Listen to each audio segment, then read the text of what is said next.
তীর্থ হাঁপাতে হাঁপাতে অবাক বিস্ময়ে বলে উঠল, তুই এত ইজিলি এই বুড়োটাকে পটিয়ে ফেললি, কিন্তু কিভাবে?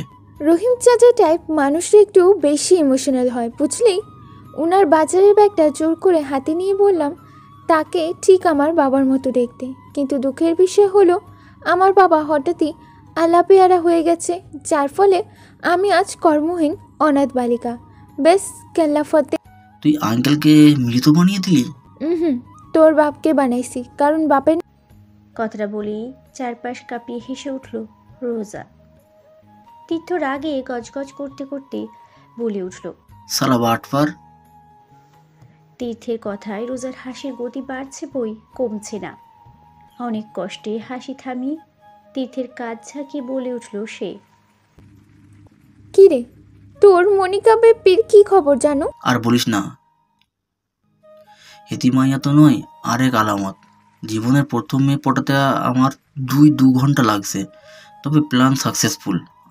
আমার সামনে বসেই আমার সিভি পটিয়ে ন্যাকা কান্না করে চাকরি কনফার্ম করিয়েছে সে আসার সময় বোনকে ডেকে আমার হারিয়ে যাওয়া সেফ আলীকেও খুঁজে পেল। বিয়ের দাওয়াত দিব বলে কথা দিয়েছি। কথাটা বলেই আর এক দফা হেসে নিল দুজনে। পার্কের একটা বেঞ্চিতে বসে আছে ওরা। রোজার গায়ে মিষ্টি রঙের শাড়ি, লম্বা চুলগুলো আজও বেনি করে রেখেছে সে, যা এখন মাটি থেকে আধ হাত উপরে ঝুলাঝুলি করছে। তীর্থ ঘড়িটা একবার দেখে নিয়ে উঠে দাঁড়ালো। এখন 12টা বাজে। ঠিক দুপুর 2টোয় সোহেল আর সিকিউরিটি চিফের সাথে দেখা করতে হবে তাকে। রোজাকে বিদায় দিয়ে একটা রিক্সা নিয়ে চলে গেল সে। মালিহার সাথেও দেখা করতে হবে আজ। প্লেবয় টাইপ ছেলে হয়েও এই মালিহা নামক মেয়েটাতে কিভাবে যেন আটকে গেছে সে। মালিহার সামনে থাকলে অন্যান্য মেয়েদের মতো তার শরীরে বিভিন্ন ভাঁজে তাকাতে ইচ্ছে করে না তীর্থের। বিরামহীনভাবে মালিহার হাসি মাখা মুখটায় শুধু দেখতে ইচ্ছে করে তার। কথাই আছে না, সব পাখিরই নীড় আছে, তেমনই তীর্থের মতো বেপরোয়া পাখিটির নীড় হলো মালিহা। রোজা চুপচাপ বসে বাদাম চিবোচ্ছে। এই দুপুরের প্রচণ্ড গরমে রোজার তুলতুলে গাল দুটো কেমন গোলাপি আভা ছড়াচ্ছে। দুপুরের দিকে পার্কে তেমন একটা মানুষ থাকে না, আজও নেই। কেমন একটা জনশূন্য চারিপাশ পরিবেশ। রোজার দৃষ্টি পার্কের বাইরে এক গুচ্ছ পথশিশুর উপর। ওরা বল ছোড়াছুড়ি করে কিছু একটা খেলছে আর খিলখিল করে হাসছে। রোজার মনে হচ্ছে এই মুহূর্তে এই শিশুগুলো পৃথিবীর সবচেয়ে সুখী মানুষ, সবচেয়ে সুখী মানুষ। রোজা একটা দীর্ঘশ্বাস ফেলে বাচ্চাদের দিকে এগিয়ে গেল। এই বাচ্চাদের খুশিটুকুতে ভাগ বসানোর কি লোভটাই না হচ্ছে তার। মৃন্ময় এক মনে ড্রাইভ করে চলেছে। চোখ দুটো রাস্তার দিকে স্থির থাকলেও মনটা খুবই বিক্ষিপ্ত তার। তাই সব কাজ ফেলে একটু তাজা নিঃশ্বাস নিতেই গাড়ি নিয়ে বেরিয়েছে সে। আজকের এই দিনটাতেই মাকে হারিয়েছিল মৃন্ময়। তখন সে 13 বছরের ছোট বাচ্চা। এই ছোট্ট বয়সেই কত কিছু বুঝে নিতে হয়েছে তাকে। তার শৈশবটাকে এক গাদা দুশ্চিন্তা ধাবিয়ে দিয়েছিল কত নির্মমভাবে। হঠাৎ গাড়ির সামনে কিছু পড়ায় মনের অজান্তে ব্রেক কষল সে। কিছুক্ষণ চুপচাপ বসে থেকে ব্যাপারটা বুঝতে পেরেই একরকম ছুটে বেরিয়ে এলো। একটা পিচ্চি মেয়ে তার গাড়ির সামনে থেকে বল ওঠাচ্ছে। গায়ে ময়লা ছেঁড়া জামা, আর একটু হলেই গাড়ির নিচে পিষে যেত মেয়েটা। মৃন্ময় ব্যস্ত হয়ে মেয়েটিকে কোলে তুলে নিল। হাত পা চেক করে দুশ্চিন্তা মাখা কণ্ঠে বলে উঠল, কোথায় লেগেছে তোমার? মেয়েটা কিছুক্ষণ পিট পিট করে তাকিয়ে থেকে হাত দিয়ে ডান পাটা দেখিয়ে দিল। মৃন্ময় হাতের ইশারা লক্ষ্য করে পায়ের দিকে তাকাতেই দেখল ডান পায়ের হাঁটুর নিচে খানিকটা ছিলে গিয়ে রক্ত বেরিয়ে এসেছে। মৃন্ময় গাড়ি থেকে ফার্স্ট এড বক্সটা নিয়ে পিচ্চিটিকে বসিয়ে দিল পার্কের একটি বেঞ্চে। বোতলের পানি দিয়ে জায়গাটিকে ধুয়ে অ্যান্টিসেপটিক লাগিয়ে খুব যত্ন করে ব্যান্ডেজ লাগিয়ে দিল। ততক্ষণে বাকি বাচ্চারাও ঘিরে ধরেছে তাকে। সবাই খুব বিস্ময় নিয়ে মিন্ময়কে পর্যবেক্ষণ করে চলেছে। এই লোকটির ছবি কত দেখেছে তারা। ওই তো পার্কের বাইরেই একটা বিলবোর্ডে আইসক্রিম নিয়ে দাঁড়িয়ে আছে লোকটি। কি সুন্দর দেখতে। ব্যান্ডেজ শেষে হাসি মুখে বাচ্চাদের দিকে তাকালো মৃন্ময়। মেয়েটির উস্কো খুস্কো চুলে একটু হাত বুলিয়ে নরম কণ্ঠে বলে উঠল। ব্যথা করে? মেয়েটি মাথা নেড়ে না জানালো, যার অর্থ ব্যথা করে না। বাচ্চাটির দুহাত মুঠোতে নিয়ে আবারও বলে উঠল মৃন্ময়। ক্ষুধা পেয়েছে? কিছু খাবে? মেয়েটি কিচ্ছু বলল না। বড়লোকদের ভালো ব্যবহারে অভ্যস্ত নয় তারা। বড়লোকদের ভালো ব্যবহারে বুক কাঁপে তাদের। মৃন্ময় মেয়েটির কোলে তুলে নিয়ে বাকি বাচ্চাদের দিকে তাকিয়ে বলে উঠল।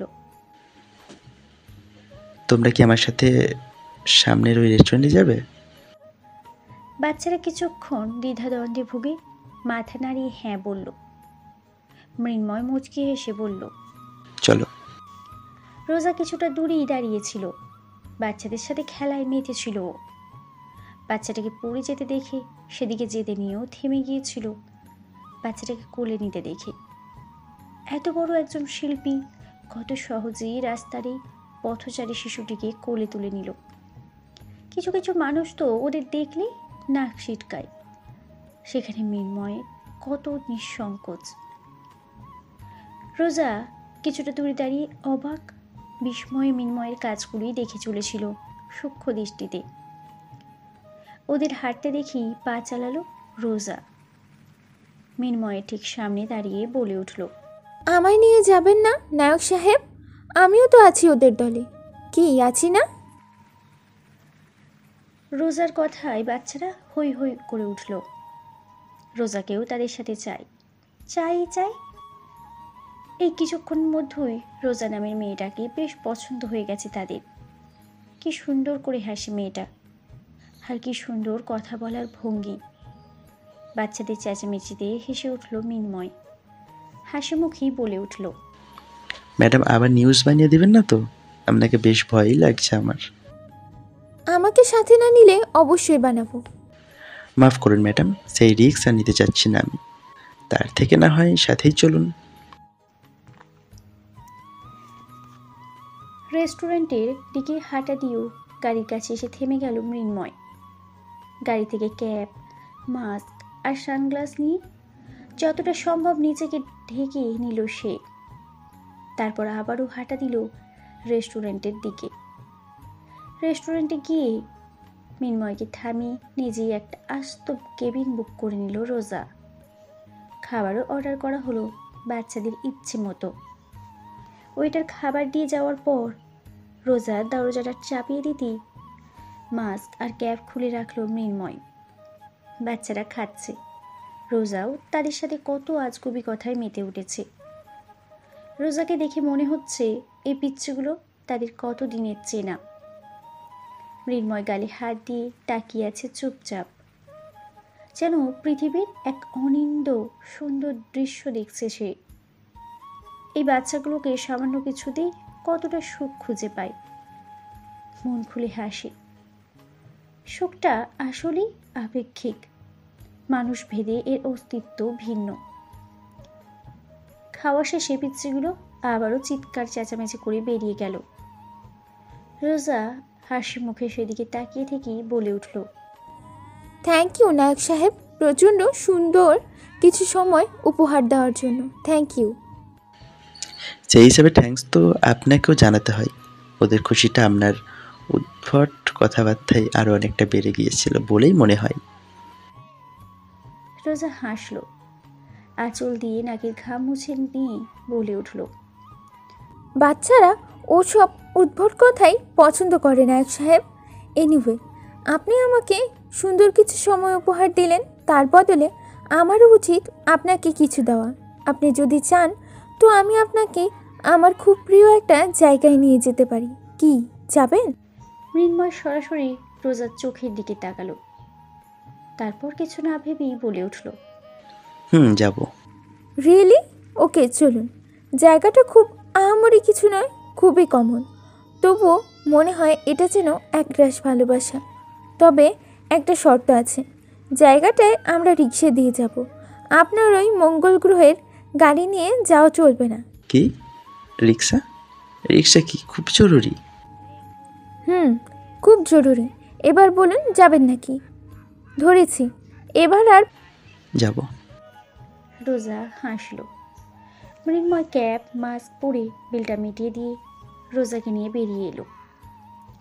রোজা দরদাম করে রিকশায় উঠে চেপে বসে মৃন্ময়কে বসার জায়গা করে দিল। মৃন্ময় মুখ কাচুমাচু করে রোজার পাশে বসে পড়ল। মৃন্ময়ের খানিক রিক্সা ভীতি আছে। জীবনে এটাই তার দ্বিতীয় রিক্সা যাত্রা। আর কখনো রিক্সার প্রয়োজনই পড়েনি তেমন। রিক্সায় উঠলেই তার মনে হয় এই বুঝি পড়ে যাবে সে। এবার বুঝি আর শেষ রক্ষা হলো না তার। মৃন্ময়ের এমন অবস্থা দেখে খিলখিল করে হেসে উঠল রোজা। নিজের অজান্তেই মৃন্ময়ের হাতটা শক্ত করে টেনে ধরে বলে উঠল, ধরেছি, এবার আর পড়বেন না আপনি। ভয় না পেয়ে বিষয়টা এনজয় করুন। রিক্সায় চড়ার মতো মজা আর কিছুতে নেই। রোজার বিহেভিয়ারে অবাক হলো মৃন্ময়। রোজার বলা সেদিনের কথাটা মনে পড়ে গেল তার। তাকে ছুলে নাকি ঘৃণা লাগে রোজার। অথচ আজ কত নিঃসংকোচ এই হাতটা ধরে আছে রোজা।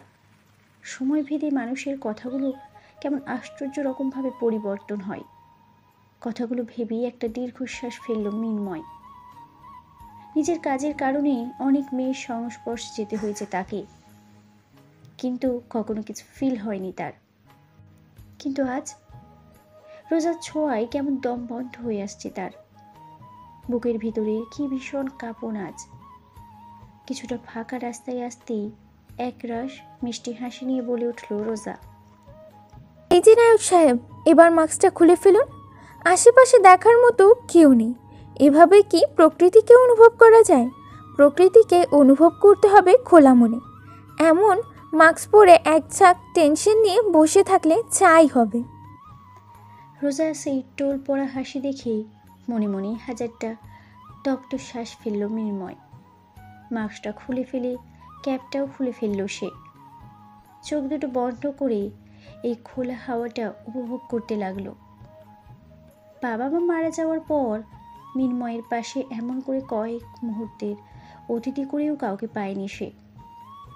মৃন্ময়ের হৃৎপিণ্ড নামক পাখিটা খুব দ্রুত ডানা ঝাপটাচ্ছে আজ।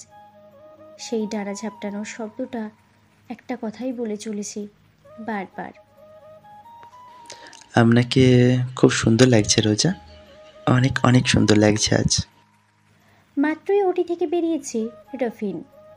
বরাবরের মতো এবারেও অপারেশনের সাকসেসফুল। ওটি থেকে বেরিয়ে পেশেন্টদের কান্না মাখা মুখ দেখছে সে। এমনকি সে বেরোতেই তার প্রতি কৃতজ্ঞতা জানিয়ে মেলোড্রামা যেটুকু করার সবটাই করেছে তারা। বিষয়টাতে প্রতিবারের মতো এইবারও বিরক্ত রাফিন। এদের অতিরিক্ত আবেগ দেখে মেজাজ খারাপ হয়ে যায়। কেউ কি অমর থাকে নাকি? মরার জিনিস মরবে না? এর জন্য এত কেঁদে কেটে নদী বানানোর কি আছে বোঝে না রাফিন। তার থেকে বড় কথা, যখন শুনলেই অপারেশন সাকসেসফুল, তবু এত মেলোড্রামা কেন? হোয়াই? সব কটা ব্লাডি ফুল। কথাগুলো ভাবতে ভাবতেই চেঞ্জ করে নিজের কেবিনে গিয়ে বসলো রাফিন। কিছুক্ষণ পরেই দরজায় টোকা পড়ল। অনুমতি পেয়ে ভেতরে ঢুকলো আসিফ। রাফিনকে দেখে হাসি মুখে বলে উঠল সে, ভাই, সিঙ্গাপুরের মাল তো এসে গেছে, সঙ্গে একটা মায়াও আসছে, দেখতে কিন্তু হেব্বি ভাই। মানুষের মেলোড্রামা দেখে বিরক্ত হয়ে গিয়েছিলাম। তোর কথায় বিরক্তটা কিছুটা কমে এসেছে। এর জন্য কিছু দেওয়া উচিত তোকে। বল কি চাস? একটা প্রশ্ন করি? কর। আপনি এত বড় ডাক্তার হয়ে গ্যাংস্টার কেন? আর গ্যাংস্টার হয়েও ডাক্তার কেন? বিরাট কনফিউজ ভাই, আর মাথায় ঢোকে না। আসিফের কথায় হাসল রফিন। সামনে রাখা ফাইলটা পাশে রাখতে রাখতে বলে উঠল, ডাক্তারিটা আমার শখের বশেই করা। মানুষকে কেটে ছিঁড়ে আবার জোড়া লাগিয়ে বাঁচিয়ে তোলার মতো ম্যাজিক পাওয়ারটা হাতে থাকাটাও বেশ মজার, বুঝলি? সবাই তো পারে না। এজন্য মেডিকেলে বেশ মনোযোগী স্টুডেন্ট ছিলাম আমি। আর রাফিন চৌধুরী সবসময় তার বেস্টটাই করে। বাংলাদেশের ক্ষমতার বড়াই দেখানো লোকগুলো অন্ধকার জগতে তো আমার ভয় করেই, তার সাথে যখন চিকিৎসার জন্য আমার কাছে রিকোয়েস্ট করে তখন একটা পৈশাচিক আনন্দ হয়, বুঝলি? এর জন্যই দুটো একসাথেই করি। আরও কিছু কূটনৈতিক কারণ আছে। এনিওয়ে, অনেক শুনে ফেলেছিস, আর শুনতে হবে না। এবার যা। আর শোন, মালগুলো গোডাউনে পাঠিয়ে দিয়ে ওই মোটা ইব্রাহিমকে ফোন করে বলবি সোনা সাপ্লাইয়ের জন্য তাকে জাস্ট একদিনের সময় দিয়েছি আমি, নয়তো শুট। জি আচ্ছা ভাই। আরেকটা কথা, জি ভাই। আবিদ হাসান নামে এক লোকের মেয়েকে খুঁজে পাওয়া যাচ্ছে না। 24 ঘন্টার মধ্যে তাকে খুঁজে বের করার সিফ। আমার ধারণা ঠিক থাকলে মালিবাগে রমজানের আড্ডাতেই পেয়ে যাবে মেয়েটাকে। রমজানকে বলিস এসব মেয়েদের ব্যবসা বন্ধ করতে। মেয়েরা ব্যবসার কোনো জিনিস নয়, ওরা ঘরের জিনিস ঘরেই মানায়। কথাটা বুঝতে পারলে ভালো, নয়তো ওর জন্য তোর রিভলভারের একটা গুলি যথেষ্ট। বুঝতে পেরেছিস? জি ভাই, বুঝতে পারছি। আপনি টেনশন নিন না, আমি দেখতেছি। আসি ভাই। কথাটা বলে বেরিয়ে গেল আশিফ। রাফিন কিছুক্ষণ চোখ বুজে শুয়ে থেকেই উঠে দাঁড়ালো। সোফা থেকে কোটটা নিয়ে হসপিটাল থেকে বেরিয়ে গেল। গাড়িটা জ্যামে গিয়ে আটকাতেই গাড়ির কাছে নক করলো কেউ। ঘাড় ঘুরিয়ে সেদিকে তাকিয়ে একটা বাচ্চাকে দেখতে পেল সে। বাচ্চাটাকে দেখে মনে হচ্ছে খুব ছোট সে। গাড়ির জানালা পর্যন্ত পৌঁছানো তার পক্ষে সম্ভব নয় বললেই চলে।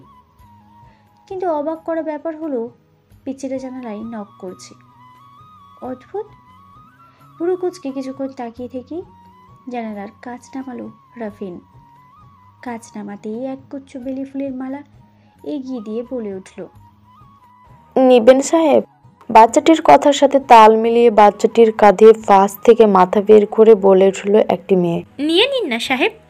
কথাটা শুনে মেয়েটির দিকে তাকিয়ে অবাক হলো রাফিন। তার মধ্যে অবাক ওপাশের মেয়েটিও। নিয়ে নিন না মিস্টার ভিলেন। তুমি? ওহো মিস্টার ভিলেন, সরাসরি আমার সামনে এসে গেছেন তো। Not bad. অ্যাকচুয়ালি আমি না আপনাকে প্রচুর মিস করছিলাম, বুঝছিলেন? এনিওয়ে, এই বাবু, এই সাহেবকে দুটো মালা দাও তো, টাকা আমি দিয়ে দিচ্ছি, কেমন? পিচ্চিটা মাথা হেলিয়ে দুটো মালা এগিয়ে দিল। রাফিন কিছু না বলে চোখ মুখ লাল করে সামনের দিকে তাকিয়ে বসে রইল। আরও পিচ্চিটাকে উদ্দেশ্য করে বলে উঠল, এই সিটের ওপরই মালা দুটো রেখে যাও ঝটপট। এই সাহেবটা না খুব অলস, বুঝেছ? মুখও নাড়ায় না, হাতও নাড়ায় না, সব কিছুতেই তার আলসেমি। মেয়েটা ফিক করে হেসে দিয়ে পাশের সিটটাতেই মালা দুটো রেখে দিল। আরও এতক্ষণে পিচ্চিটিকে দু হাতে উঁচু করে ধরেছিল। এবার তাকে নামিয়ে মাটিতে দাঁড় করিয়ে ব্যাগ থেকে 20 টাকার একটা নোট বের করে তার হাতে ধরিয়ে দিল। টাকা পেয়েই মেয়েটা দিল এক ছুট। সেদিকে তাকিয়ে মুচকে হেসে রাফিনের দিকে তাকাতে তাকাতেই রাফিন গাড়ি নিয়ে দৃষ্টির বাইরে। আরও পিছন থেকে কয়েকবার টেকেই নিজের মনে বলে উঠল, এই যা চলে গেল। পাশাপাশি হাঁটছে মৃন্ময়, রোজা। পায়ের নিচে নরম ঘাস। এই গ্রীষ্মের রৌদ্রমাখা দুপুরবেলায় নদীর পাড় ধরে গাছের ছায়ায় হাঁটতে বেশ ভালোই লাগছে মৃন্ময়ের। কখনো এভাবে একজন সাধারণ মানুষের মতো মুক্ত হাওয়ায় হাঁটেনি সে।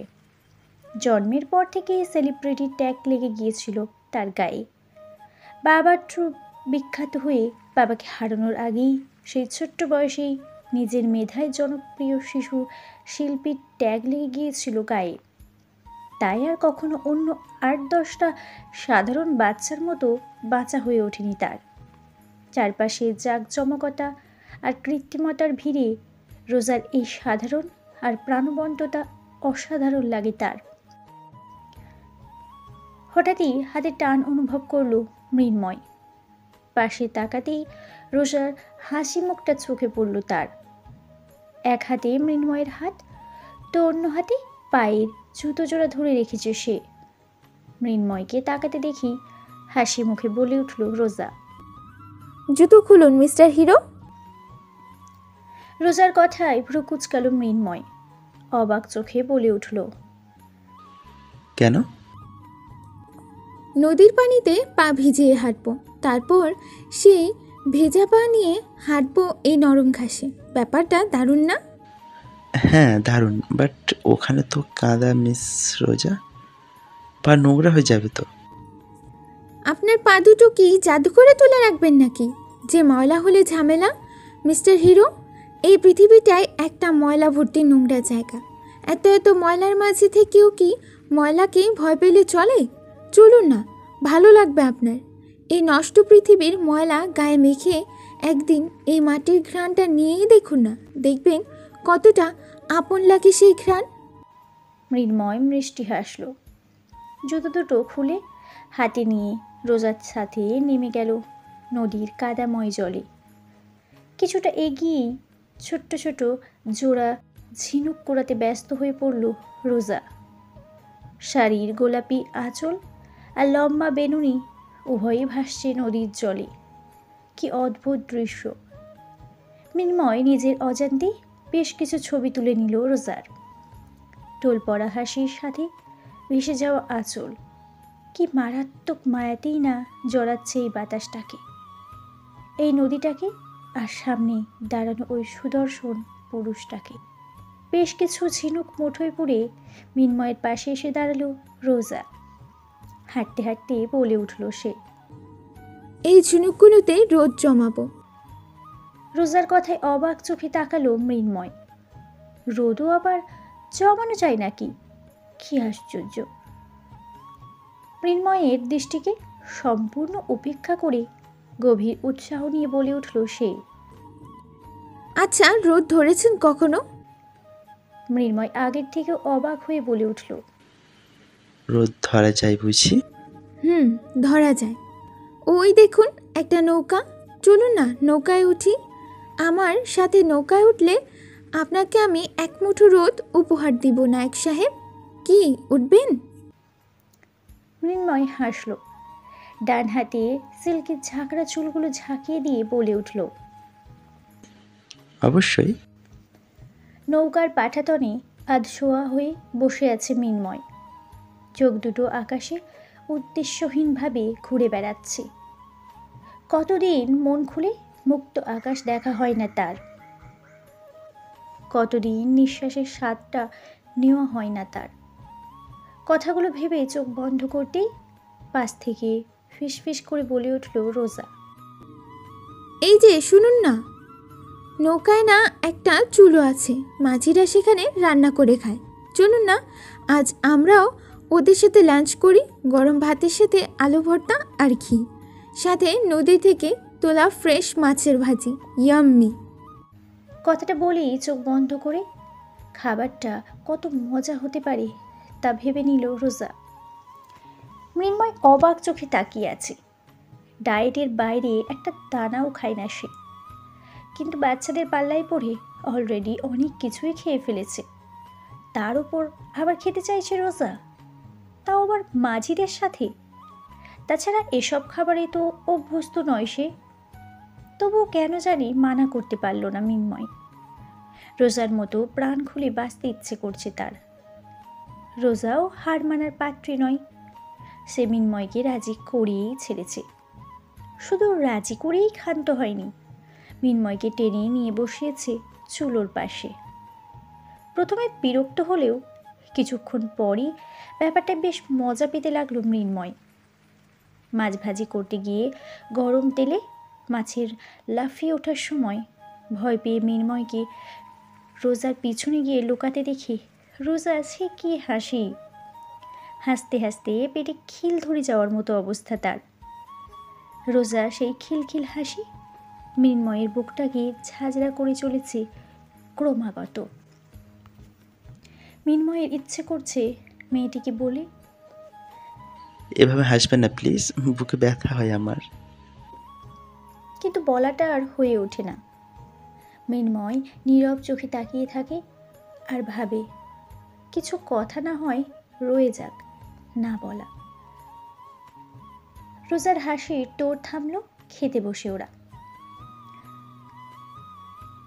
যে মিনময়ের চারিদিকে বিলাসিতার চাদরাটা, সে আজ মাজিদের টিনির থালায় খাবার খাচ্ছে। কি পরম তৃপ্তি নিয়ে খাচ্ছে, যেন এসবে কত অভ্যস্ত সে। আচ্ছা, লোকটির অহংকার বলে কি কিচ্ছু নেই? এত সহজে কিভাবে মিশে যায় সে? রোজা ভাবে আর অবাক হয়। তার সাথে বাড়ে কৌতূহল, মৃন্ময়কে জানার কৌতূহল।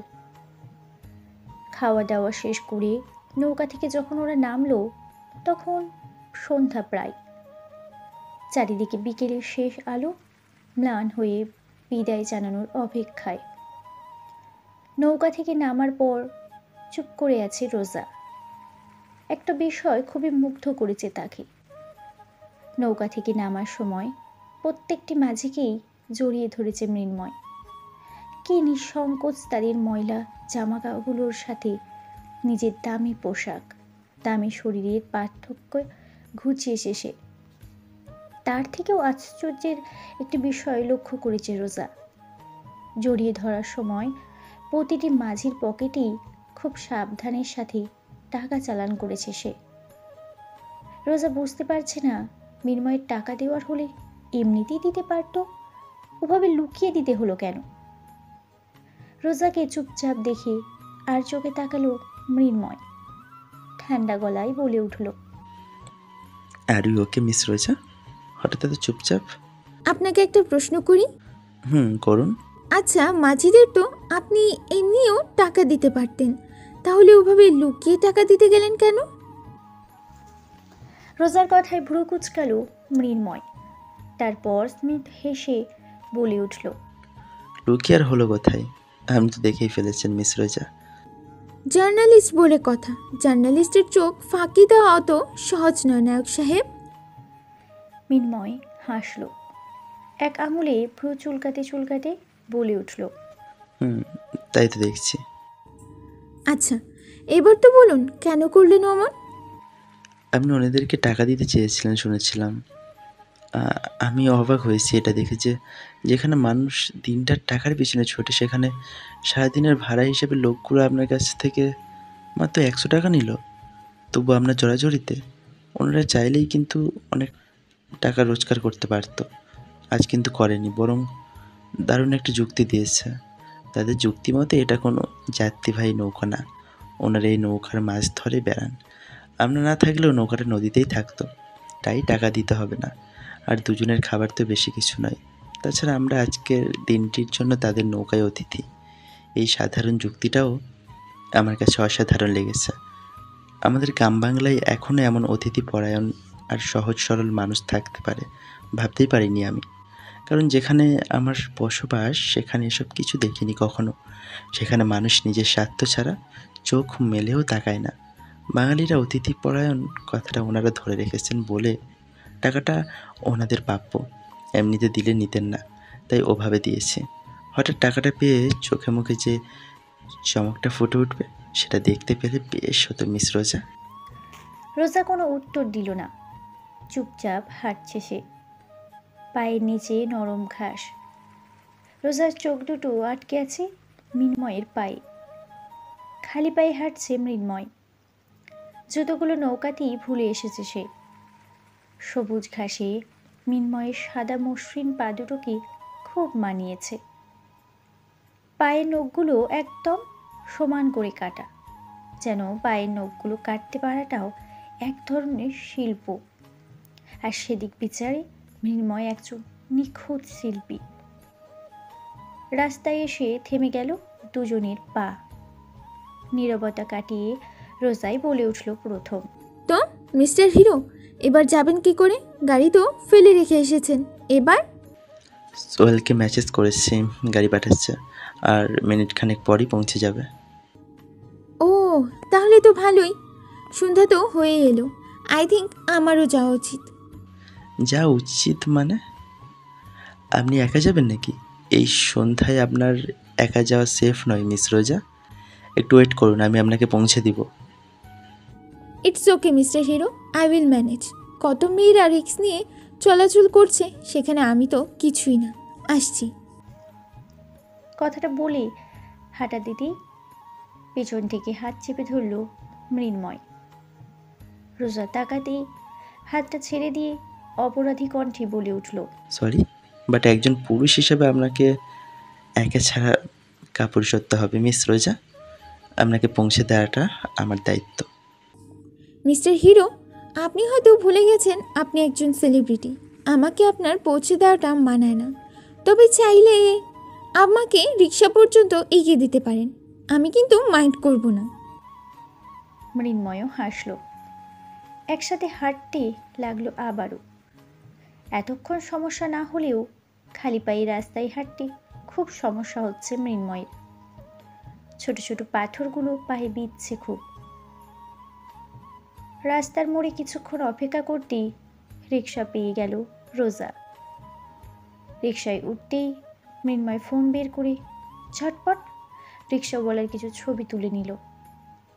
তারপর গম্ভীর মুখে রিক্সাওয়ালাকে উদ্দেশ্য করে বলে উঠল সে, এই যে মামা, ম্যাডামকে ঠিকঠাকভাবে বাসায় পৌঁছে দিবেন, আর নয়তো আপনার এই ছবি ডিরেক্ট পুলিশ স্টেশনে চলে যাবে, মনে থাকবে। মৃন্ময়ের কাজে রিক্সা চালক যেন ভড়কে গেলেন। কিছুটা ভয় পাওয়া গলায় বলে উঠলেন, জি আচ্ছা স্যার। মৃন্ময়ের কাজে রোজা মুখ চেপে হাসছে। লোকটা এত অদ্ভুত কেন বুঝি না সে।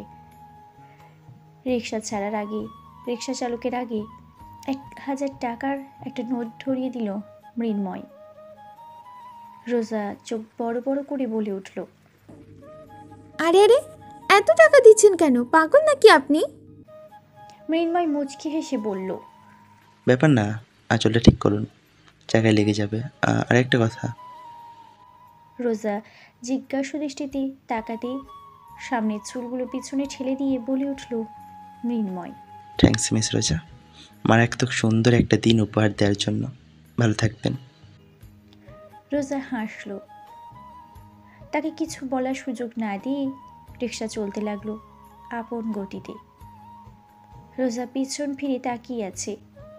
ফাঁকা রাস্তায় সন্ধ্যার হালকা আলোয় সাদা শার্ট আর কালো জিন্সে পরা এলোমেলো চুলে ছেলেটি দাঁড়িয়ে আছে।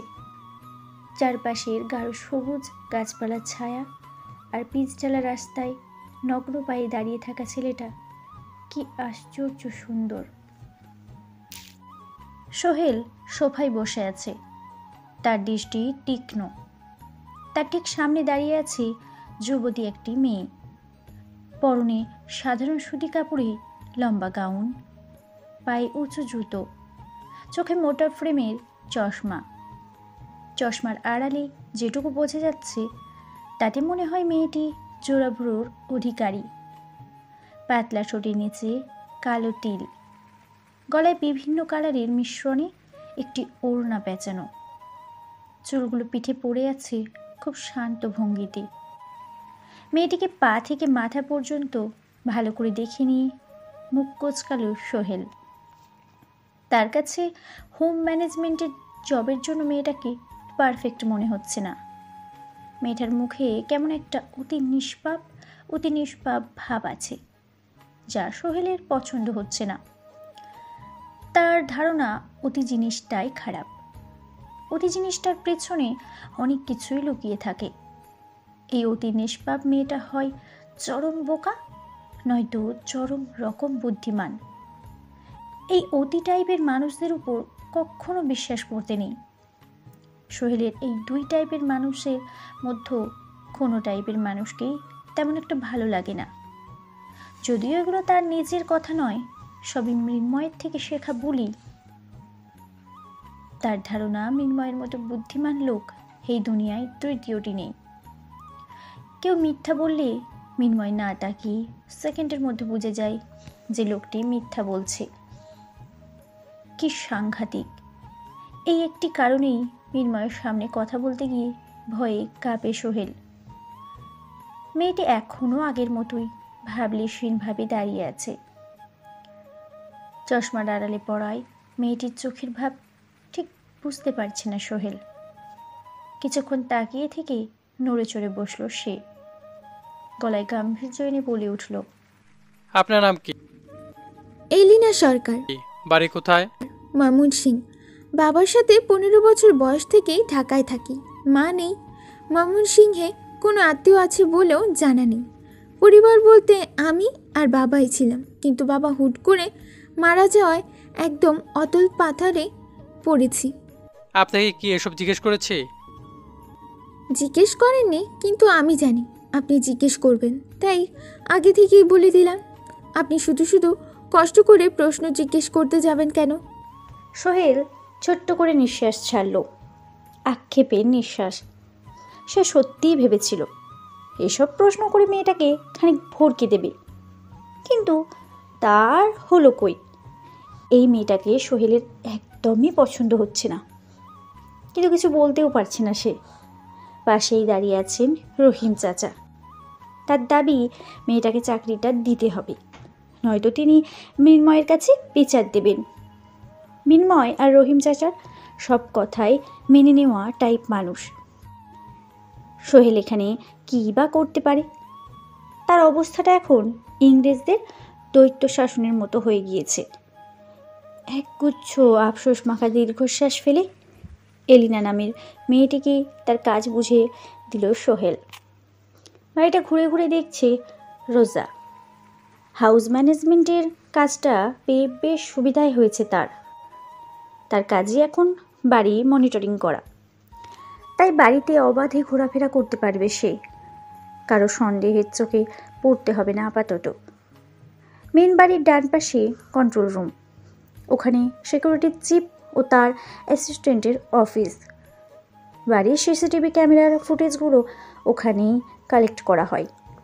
আর তীর্থ বর্তমানে ওই রুমটাতেই আছে। তীর্থের ডিউটি হলো সকাল 10টা থেকে সন্ধ্যা 7টা। এর মধ্যে তার একার ডিউটি হলো বিকাল 3টা থেকে বিকাল 5টা। এই 2 ঘন্টার সময় অফিস রুমে তীর্থ একা। তার মানে এই 2 ঘন্টায় তাদের সুযোগ। এখন কেবল 11টা বাজে, অর্থাৎ এখন বাড়িটা ঘুরে দেখা ছাড়া রোজার কোনো কাজ নেই বললেই চলে। কোথা থেকে খোঁজা শুরু করবে সেটা ঠিক রাখার এটাই বেস্ট সুযোগ। হাতের ঘড়িটিতে টোকা দিয়ে চলেছে আরু। ঘড়িতে 12টা বাজে, অথচ তার খুব ভালোভাবে মনে আছে সে বাসা থেকে বেরিয়েছে ঠিক 10টায়। কী আশ্চর্য, 2 ঘন্টা কেটে গেল আর সে বুঝতেই পারল না। কথাগুলো ভাবলেই কপাল কুঁচকে যাচ্ছে আরুর। 12টায় আরিফ স্যারের ক্লাস। এই স্যারের ক্লাসে কখনোই ঠিক সময় পৌঁছাতে পারে না আরু। তার ধারণা ব্যাপারটা ইচ্ছাকৃত নয়, আলিফ স্যারের পালা জিন বা প্রেতের কাজে এটা। কলেজে তো অনেকেই বলে আলিফ স্যার নাকি বোতলে ভরে জিন পালেন। সিএনজিটা হঠাৎ ব্রেক করায় ভাবনা শুধু কাটলো আরুর। রুকুচকে বলে উঠল, কি হয়েছে মামা, সিএনজি থামালেন কেন? আপা, সামনে আর যাওয়া যাইতো না, সিএনজি ব্যাগ নিতে হবো। কেন সামনে এগোবে না কেন? আমার কলেজ টাইম চলে যাচ্ছে আর আপনি এতক্ষণে বসছেন। সামনে এগোবে না, ফাজলামো নাকি? আমি কি করবো আপা, সামনের বাজারে 2 গ্রুপে মারামারি চলতেছে, ওইখানে ঢুকলে মরণ ছাড়া গতি নাই আপা। মারামারি? কিসের মারামারি? 7 স্টারের রাফিন চৌধুরী নাকি 5 স্টারের পোলা করে মারতেছে। আমি ভালা কইতে পারি না, একটা ড্রাইভারের থেকে শুনলাম। রাফিনের নামটা শুনেই লাফিয়ে সিএনজি থেকে নেমে পড়ল আরু। সিএনজি ড্রাইভারকে ভাড়াটা মিটিয়ে দৌড় দিল বাজারের দিকে। সিএনজি ড্রাইভার পিছন থেকে বেশ কয়েকবার ডেকেও আটকাতে পারল না তাকে। কিছু দূর গিয়েই ভাঙাচোরা গাড়ি, উল্টে যাওয়া তেলের ট্রাঙ্ক, এখানে সেখানে আগুন দেখতে পেল আরু। এখানে সেখানে জড়বস্তুর মতো পড়ে আছে মানুষের শরীর। কারো মাথা ফেটে গেছে, তো কারো হাত পা থেকে রক্ত পড়ছে। আবার কারো শরীর একদম নিথর হয়ে পড়ে আছে কোনো এক কোনায়। মুভিতে সব স্বাভাবিক হলেও বাস্তবে তা মর্মান্তিক। আরুর গলা শুকিয়ে এলো মুহূর্তেই। কাঁপা কাঁপা পায়ে কিছুটা এগোতেই কোথা থেকে একটা ছেলে ছিটকে পড়ল তার পায়ের কাছে। আরু চমকে উঠে কয়েক পা পিছিয়ে গেল। বার কয়েক ঠোক গিলে সামনে তাকাতেই রাফিনকে চোখে পড়ল তার। রাফিনের চোখে মুখে কি নিদারুণ হিংসতা। তার দুহাতেই চাকু। দুপাশে দুজন ছেলের গলার রক দুটো কেটে দিল কি নিঃসংকোচে। গলা থেকে ফিনকি দিয়ে রক্ত পড়ছে, কিন্তু বিন্দুমাত্র দয়া লাগছে না তার। আরও স্তব্ধ হয়ে দাঁড়িয়ে আছে। কি করবে বুঝতে পারছে না সে। হঠাৎ করেই একটা ছেলে এসে চাকু ধরল ওর গলায়। রাফিনের দিকে তাকিয়ে বলে উঠল, যেতে দে আমায়, নয়তো এই মেয়ের গলাটা আলাদা করে দিব, বলে দিলাম। এটার কথায় উচ্চস্বরে হেসে উঠল রাফিন।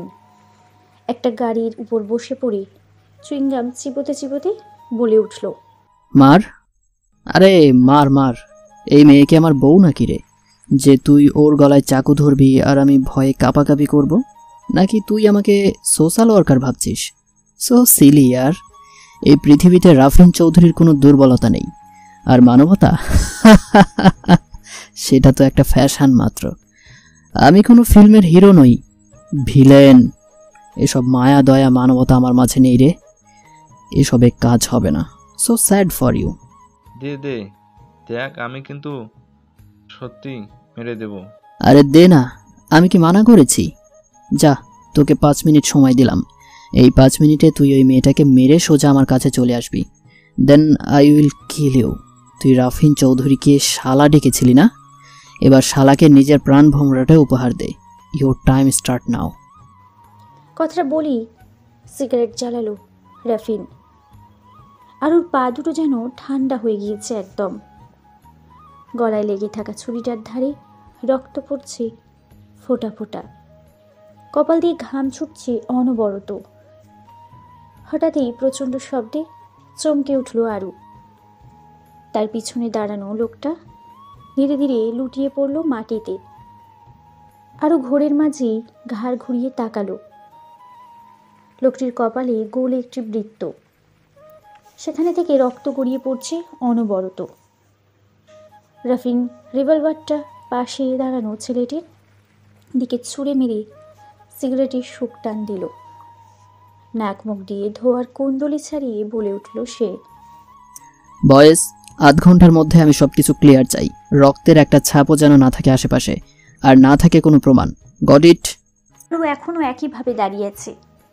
চারিদিকে এত রক্তে শ্বাস বন্ধ হয়ে আসছে তার। শখানেক মানুষ পড়ে আছে রক্তে মাখামাখি হয়ে।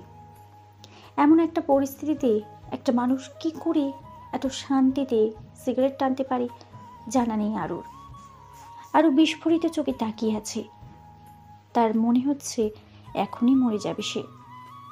এই এখনই শেষ হয়ে যাবে সব। সিগারেটের শেষ করে গাড়ি নিয়ে চলে গেল রাফিন। আরুর দিকে একবারও তাকিয়েও দেখল না সে। আরও দুপা পিছিয়ে কাঁপা কাঁপা বায়ে বসে পড়ল একটা উল্টে পড়া তেলের ড্রামে। মাথায় হাত চেপে বসে আছে সে। চারপাশে গুন্ডা নামক মানুষগুলো লাশগুলোকে বস্তার মতো ছুঁড়ে ছুঁড়ে তুলছে ট্রাকে। আরও আর বসে থাকতে পারল না। চারপাশে রক্তের বোটকা গন্ধে গা গোলাচ্ছে তার। কোনো রকম উঠে দাঁড়িয়ে উল্টো পায়ে পা ফেলে এগিয়ে গেল রাস্তার দিকে। বড় রাস্তায় এসে হুড়মুড় করে বমি করে দিল সে। চারপাশটা কেমন দুলছে, হয়তো এখনই খেয়ে হারাবে শরীর। পাশ থেকে কারো হালকা কণ্ঠ কানে এলো তার। চোখ তুলে তাকালো আরু। ঝাপসা দেখতে পেল স্কুল ড্রেস পরনে বাচ্চা একটা ছেলে দাঁড়িয়ে তাকেই ডেকে চলেছে ক্রমাগত। হ্যালো ম্যাম, আপনি কি অসুস্থ? আপনার কি সাহায্য লাগবে?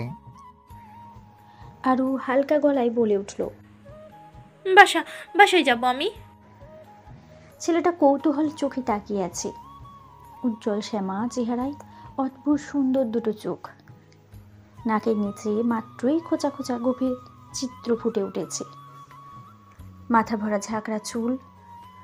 ডান হাতে কপাল থেকে চুলগুলো সরিয়ে নিয়ে দাঁত দিয়ে নিজের ঠোঁটটা চেপে ধরে খানিক চিন্তা করে বলে উঠল সে। কিন্তু আপনার বাসাটা কোথায়? আরুর গলা দেবে এলো এবার। মুখ দিয়ে কথা বেরোচ্ছে না তার। আবারও মুখ ভরে বমি করলো সে। চোখটা বন্ধ করার আগে মৃদু কণ্ঠে বলে উঠল, ব্যাগে ফোন আর আইডি আছে, প্লিজ বাসায় পৌঁছে দাও আমি, প্লিজ।